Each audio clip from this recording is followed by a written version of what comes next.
తరబడి ఎన్ని మందులు వాడినా మీ మోకాల నొప్పులు తగ్గట్లేదా? ప్రాణ పెయిన్ క్లినిక్ లో అత్యాధునిక చికిత్స. ఆంధ్రప్రదేశ్ లో ఫ్యాన్ పార్టీకి వ్యతిరేక గాలి వీస్తుంటే ఆ వైబ్రేషన్స్ తెలంగాణలో కూడా తప్పడం లేదు. ఏపీలో జగన్ ఓటమి పాలయ్యారు. తిరిగి అధికారం ఖాయమని భావించిన జగన్ కు భారీ పరాజయం మిగిలింది.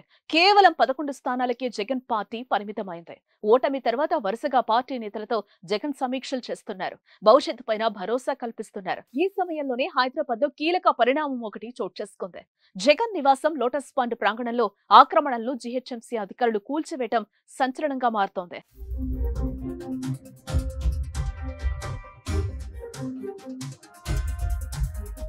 మాజీ ముఖ్యమంత్రి జగన్ హైదరాబాద్ నివాసం లోటస్ పాండ్ లో కీలక పరిణామాలు చోటు చేసుకున్నాయి.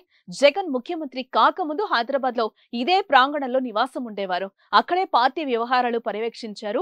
2019 ఎన్నికల ముందు తాడేపల్లిలో ఇంటి నిర్మాణం పూర్తి చేసుకుని అక్కడే ఉంటున్నారు. హైదరాబాద్ లోని లోటస్ పాండ్ లో షర్మిల, విజయమ్మ కుటుంబ సభ్యులు కొనసాగుతున్నారు. ఈ మధ్య కాలంలోనే జగన్ తెలంగాణ మాజీ సీఎం కేసీఆర్ ను పరామర్శించేందుకు వెళ్లిన సమయంలో చివరిసారిగా లోటస్ పాండ్ కు వెళ్లారాయన. అక్కడ తల్లి విజయమ్మతో సమావేశమయ్యారు.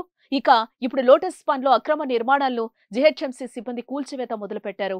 అక్కడ కొంతమేర రోడ్డు ఆక్రమించి నిర్మాణాలు చేసినట్లుగా అభియోగాలున్నాయి. ఫుట్పాత్ ఆక్రమించి సెక్యూరిటీ పోస్టుల నిర్మాణం చేసినట్లుగా గుర్తించారు. గతంలోనే వీటిని తొలగించాలని నోటీసులు ఇచ్చారు. ఈ సెక్యూరిటీ పోస్టుల ఆక్రమణలపై స్థానికుల నుంచి ఫిర్యాదులు వచ్చినట్లుగా చెప్తున్నారు. దీంతో శనివారం జీహెచ్ఎంసీ అధికారులు కూల్చివేయడం సంచలనంగా మారింది.